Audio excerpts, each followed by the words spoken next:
Hello, everyone. Konnichiwa. My name is Brianna. I'm really grateful and honored to be here. I love Tokyo. It's probably my fourth time here, but my first time as an adult, so it's been such an amazing and humbling experience to be here. I'm going to tell you a little bit about my app Evento, about some of the initiatives that we're working on at Evento to bring more women into Bitcoin. It's something I'm extremely passionate about. As you can see, there are very few women here today, and I really hope that I can be a small part in changing that in the future. I made my slides in Japanese. I used ChatGPT for this, so if it's a little off, I'm sorry, I can't speak Japanese. But I hope it helps you understand things a little bit more. And if you need clarification, please feel free to ask. Let's get started. So first things first, Tokyo Bitcoin Base used Evento as one of the platforms for this event. You can scan this QR code here to be taken to the Evento page for this event, and feel free to ask any questions on the Evento wall if you have them. Lisa told me that some people might be a little shy, so this is an easy way to ask a question if you don't feel like speaking up. But also, obviously, you can just raise your hand at the end. Great. So let me tell you a little bit about myself. There's a lot of information here, but kind of a backstory into why I ended up working in Bitcoin. I graduated from UC Berkeley. I studied law, and I really thought I was going to be a human rights lawyer.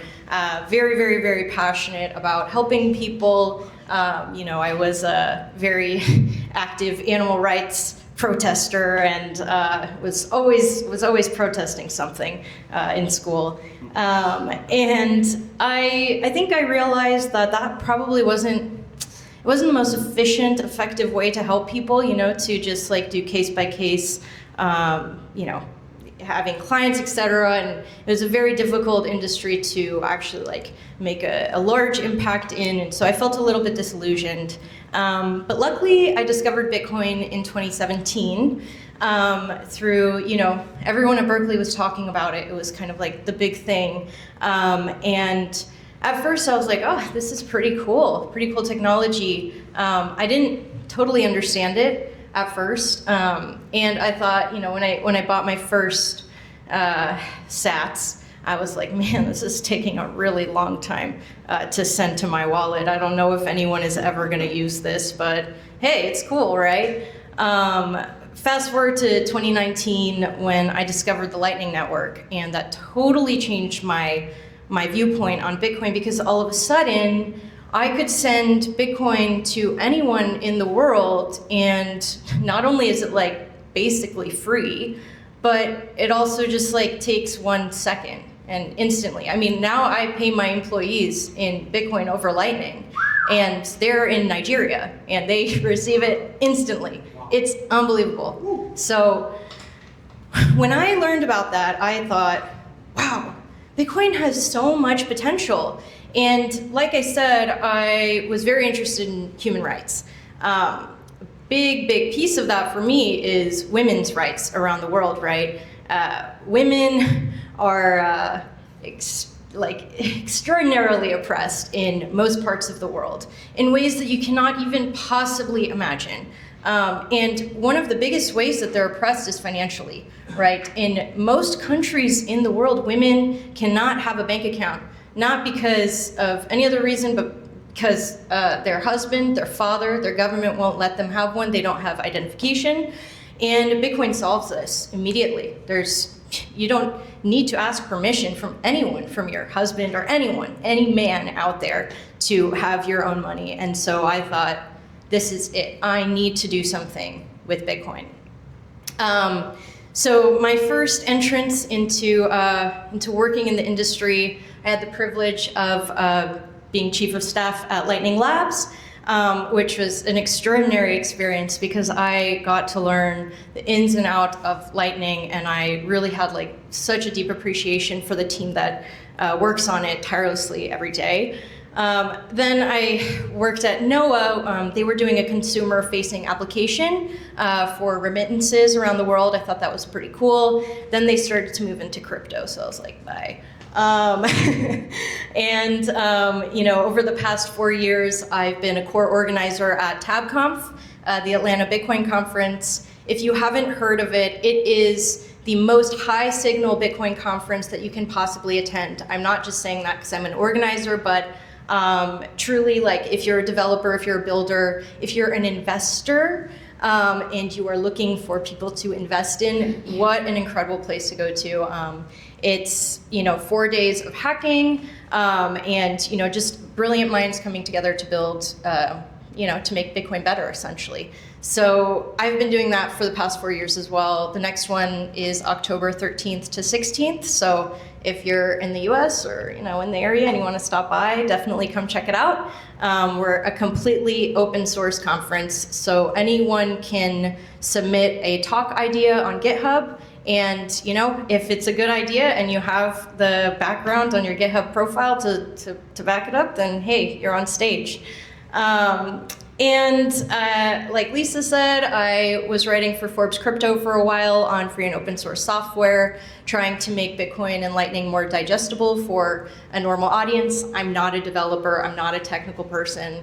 Andre says that I'm technical adjacent, so I try to explain it in a really easy to understand way. And I am very honored to be an HRF grantee. HRF is the Human Rights Foundation, and they are a massive supporter of Bitcoin adoption. They just do such incredible work bringing builders together to fight authoritarianism with Bitcoin. So that's me. Done a few things in this space, I want to kind of talk a little bit about Evento here. So, like I said, I've been involved in a ton of different things in Bitcoin. I've attended so many countless conferences and events and meetups and BitDevs, and I'm a conference organizer myself. The reason I love events so much, and specifically events with impact, is because, like today, you could potentially meet your next business partner, the love of your life. I met Andre at the Oslo Freedom Forum.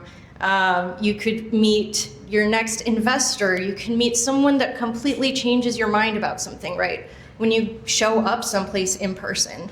But what I found was that traditional events platforms like, let's backtrack a little bit here. Like Luma, for example, or Meetup, or Eventbrite, or gosh, there's so many now. They're extremely exploitative platforms, right? Like, they are money-making machines. They are not there to help you as someone who builds community, right? To make your community better. At the end of the day, they have investors, and their main goal is to make money, and that's totally fine. I wanted to create something different, I made the decision to be not-for-profit, because at the end of the day, if I was going to accept, capital from investors, then my main goal would be to make money for those investors. And how do you do that? Through ads, through high ticketing fees, right? Like Luma has like a 10+% ticketing fee, which is just like totally insane. And through charging users to, Meetup.com does this. You actually have to pay a subscription to see someone else's profile on Meetup, which is really weird to me. So basically, I wanted to create a platform that actually helps community builders and event organizers around the world. A lot of people can't afford to pay for a Meetup subscription, to pay for the Luma subscription, for any of that. And what, those people are not going to be able to organize effectively? Like, no, I can't have that. Here, we can go into this one. There we go. I wanted to make it possible for anyone around the world, anywhere, to host events freely. Evento is a completely free-to-use platform. We do not charge anyone for anything. I'm able to do this through HRF's support, which I am super grateful for. I want to provide very simple tools that anyone can use, right? We enable meetups and conferences and all of that kind of stuff all over the world. People who aren't necessarily super tech savvy, I want them to be able to create events and to, get their communities going and supercharged right away. I also really want to protect communities from censorship and exploitation, as I, just said. And my biggest goal is just to help connect people, right? To help people build relationships in this very, very, increasingly lonely world. We're all living online and talking to each other online, but we're lacking that human connection that's so important for happiness and health and all of those great things. So I really hope that I can just be a little small piece of that change moving forward. But ultimately, and how this ties to Bitcoin is like the first money that actually connects everyone around the world, right? And yet every events platform just uses local currency or dollars or whatever it is, which is the reason for those high processing fees. And Bitcoin can just completely eliminate that. So for me, I'm hoping that I can kind of Trojan horse Bitcoin into people's lives through events and make that possible. All right, so let's talk a little bit about Evento. I just need to look at my notes because this is in Japanese and can't really understand it. Hold on a second. Okay, so like I said, Evento is completely free to use. A lot of people ask me, but don't you have a fee to access your API? No, we don't. Luma does though. No, you just have to ask me. Just message me on Signal. Hey, can I have access to your API? Yes.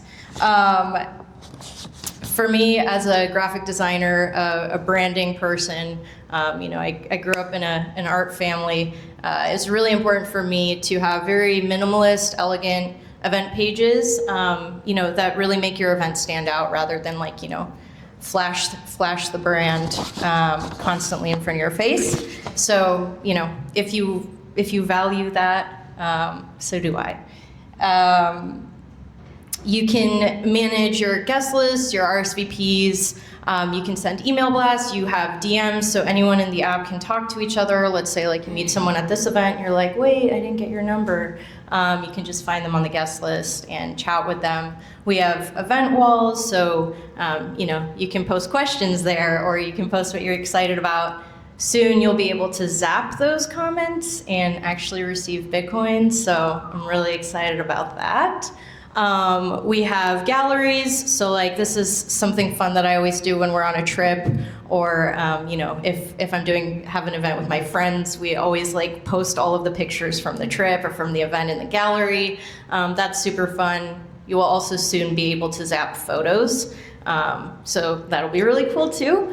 And you have a profile on Evento. We're actually expanding those profiles to show your interests and have a comprehensive view of you, because at the core of every event is people, and you want to see who's going, you want to see who went, and hopefully meet people through that event. So profiles, following, all of that kind of stuff is all there. And like I said, we have full DM support. We'll soon have group chats. So if you create an event like this one, Tokyo Bitcoin Base could just create a big group chat with everyone and send updates, and everyone can be hey, I'm so excited, yay. So yeah, that's Evento right now. We have lots coming very soon. Hold on, let me, okay. I'll go back to let me just go through these really quickly. Yeah, like I said, you have a profiles. Oh, Yeah, you have profiles, you have messaging, very, very intuitive. You have an event hub where you can manage everything pretty easily, if you're an event goer or an event host. And it's super easy to create an event. It literally takes like under a minute if you already know what you're putting there. There's the gallery view, there's the comments and everything. And now I wanted to talk a little bit about, all of the initiatives that we've actually accomplished with Evento. I'm proud to say that we've enabled over 1,000 events all over the world, from New York to Brazil to Nigeria to Kenya to Tokyo, which is like, it's so crazy. We're the official platform that SatsConf in Brazil uses for all their satellite events. BTC++ uses Evento as well, and of course TabConf. Very, very proud to say all of those folks use Evento as well. Also, something that I'm very proud of is I started to build my team this year, and we're a small team, but we're a mighty team, and very, very randomly ended up meeting these incredible Nigerian women who are making Evento like so much bigger than I had imagined before.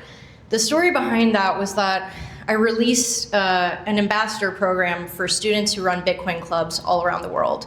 And I said, hey, if you run a Bitcoin club, I will give you money for pizza and snacks and everything. And everyone was like, whoa, that's awesome, okay. And I ended up getting some incredible students in Africa, actually, who are super passionate about Bitcoin, in places like Nigeria and Kenya, where their currencies are terrible, and their government controls everything.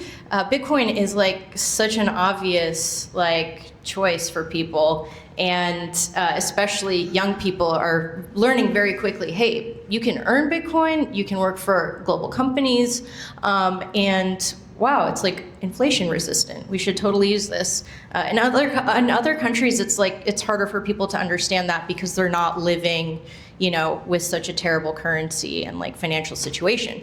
So I ended up getting a ton of students in many places across Africa, but ended up meeting these incredible women in Nigeria, in Kaduna specifically, which is a state in northern Nigeria. And we started running a bunch of events together.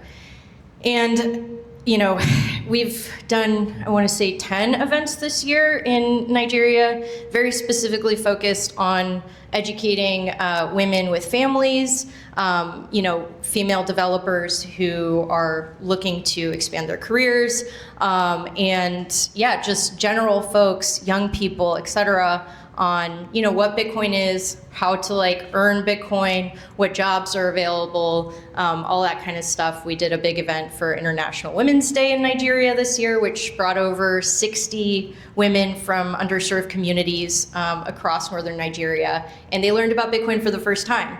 And all of them, with a resounding yes, were like, wow, I get it. I need this thing, and I need to figure out how to work in this space. So we launched the Evento Bitcoin Social, which is going to spread to more places around Africa, which I'm really excited about. We actually have a Mario Kart where you can earn sats if you're in first place, and that's the best way that we teach young people, look, this is what Bitcoin is. You can receive it in an instant to your wallet, and it's not scary at all, and people love it. So we're starting to do that, and I'm also running a hackathon called Hack for Freedom, where we're bringing female Nigerian developers to hack on Bitcoin, Lightning, Nostr, and eCash, so all free and open source technologies.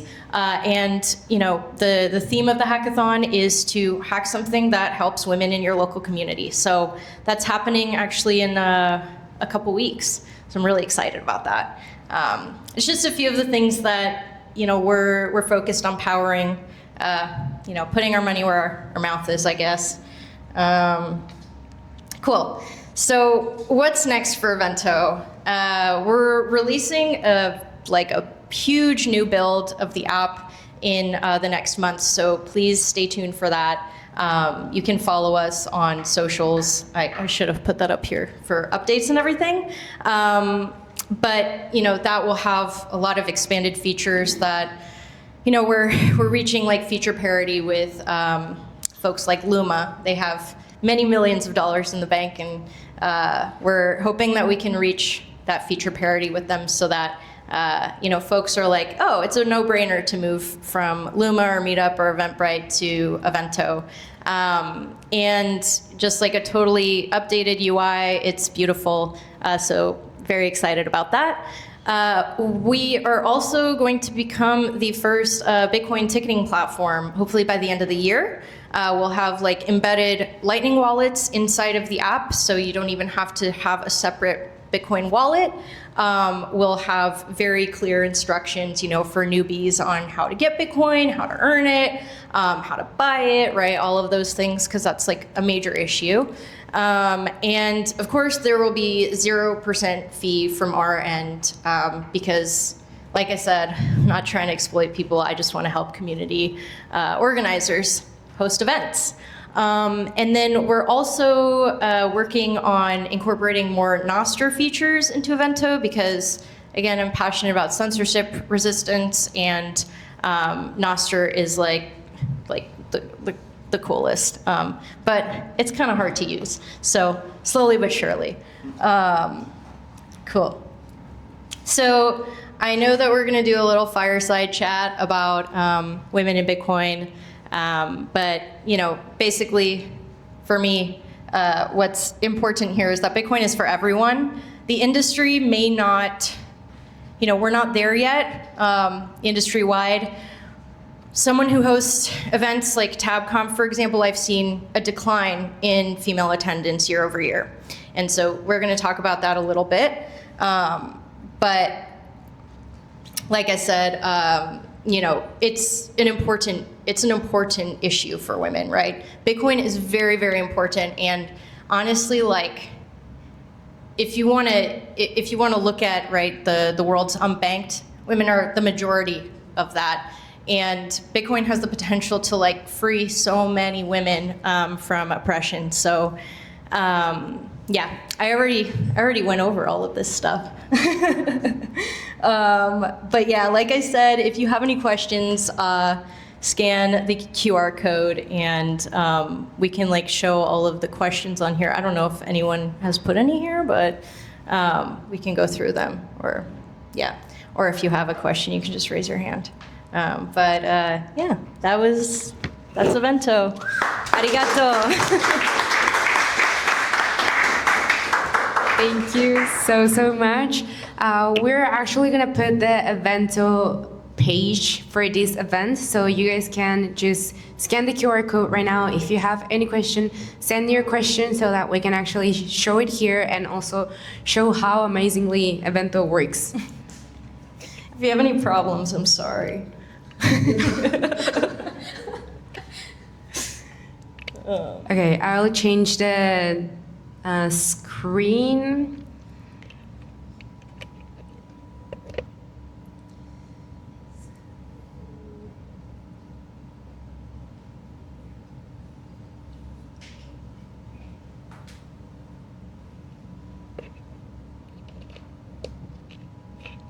Oh, cool. And yeah, I already prepared some questions because, as Brianna just mentioned, we would like to touch more on the situation with women in Bitcoin. But as you can see here, this is the event page that I created for this event in Evento. But if you scroll all the way down, you can just go to the wall, and here you can put whatever question you would like to ask, so we can show it here and put your question as a priority. So yeah, we're gonna start with the interview. Please take a seat. Alrighty, let's go. Okay, so here as woman to woman, today we have around 1, 2, 3, 4, 5 women. All right. Which is not bad, I would say. But one of the main goals in Tokyo Bitcoin Base is not only to, create this space for people to learn about Bitcoin, to connect, but also create, change the demographics of the Bitcoin world so that we have more women and we have also more young people. I myself, I'm a student, a university student, and as you can see, I'm a woman. So I'm trying really hard to work on this, and I'm extremely interested in all of this situation with these demographics. So I guess, my first question would be, let's go from the second question. What advice would you give to women who are curious about Bitcoin but feel hesitant to get involved?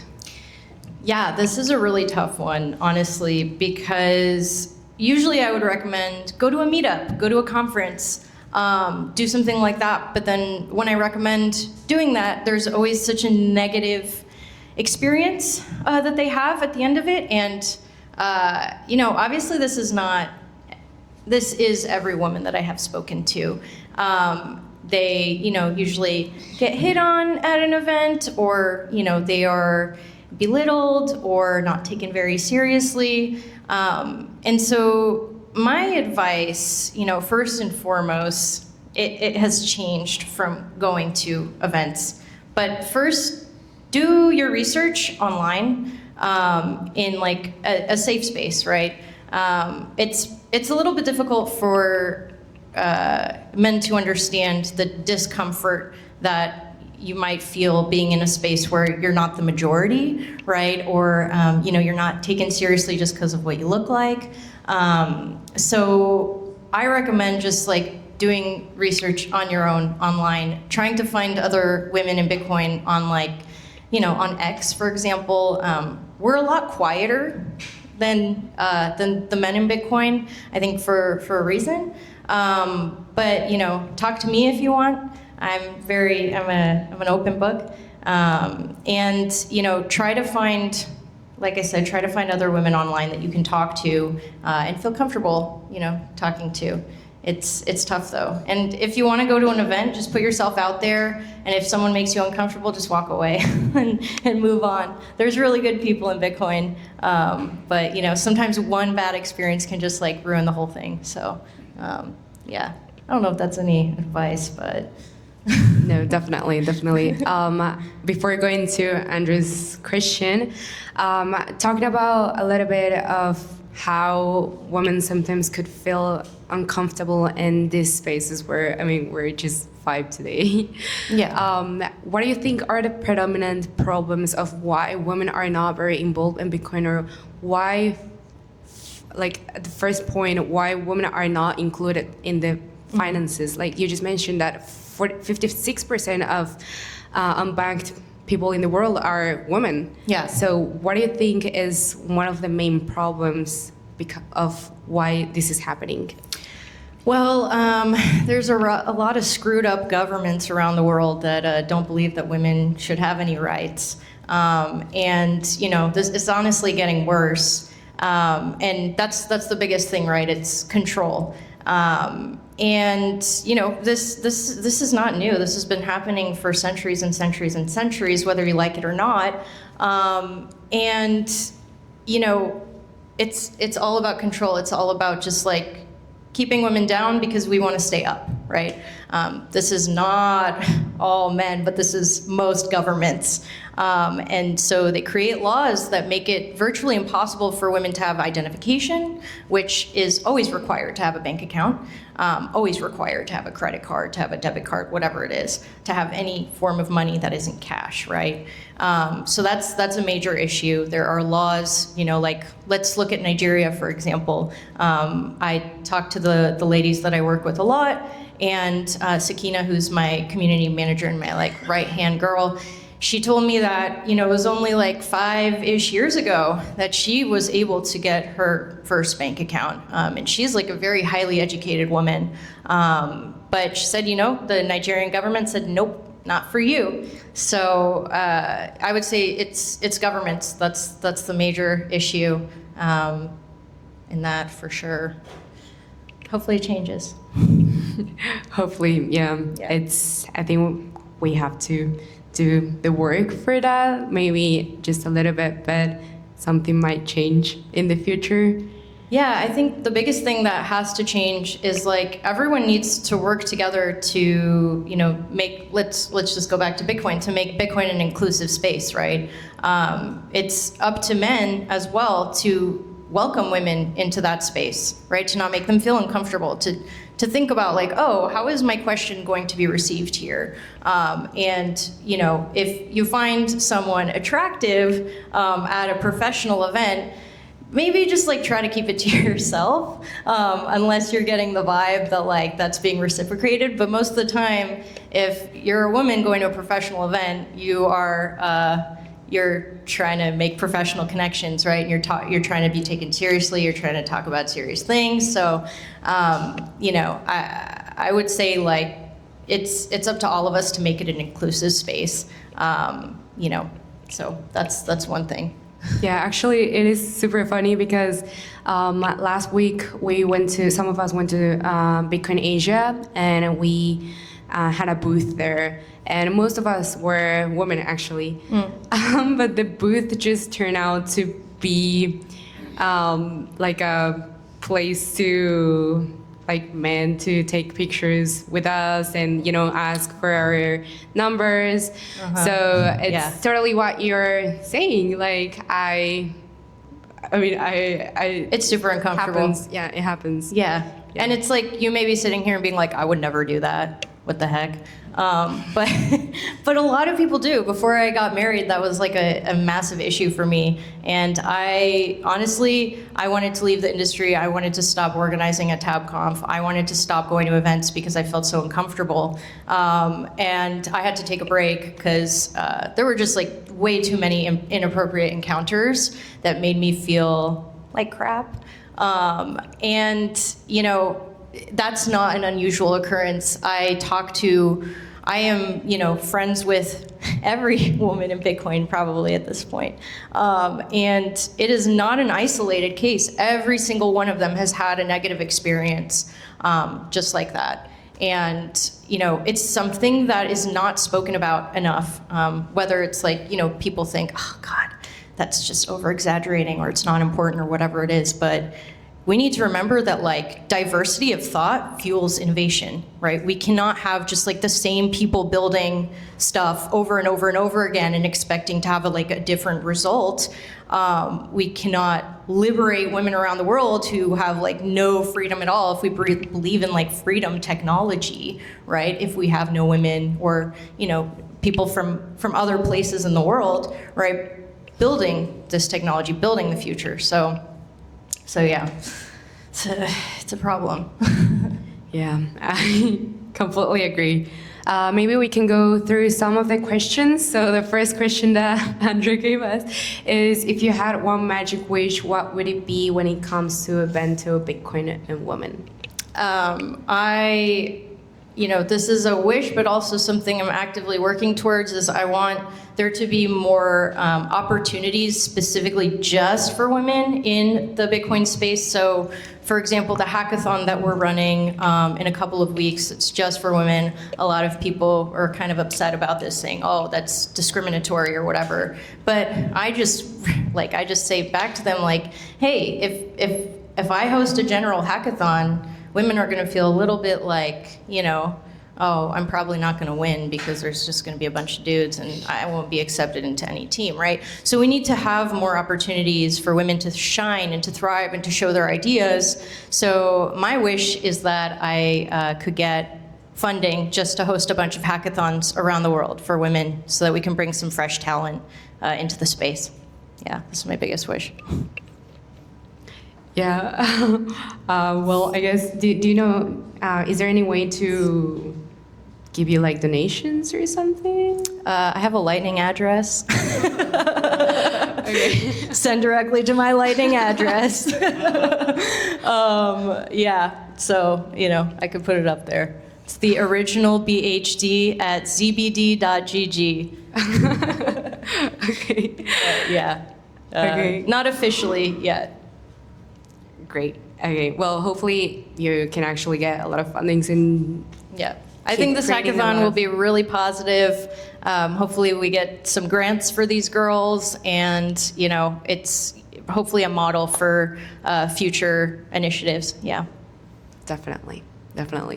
Actually, some of the participants have already asked some questions, so maybe we can go through that.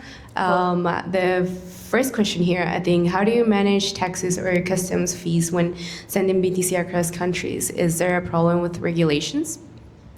No, there isn't. I mean, I'm sending over Lightning, and they're contractors, so there's really no issues. It's not like I'm running a 70-person business here. I just have a couple of people working for me. So I wouldn't recommend this if you have like a large business necessarily, but it is a very easy, simple way to pay contractors. I mean, we do invoices like normal. I declare everything, so it's completely fine.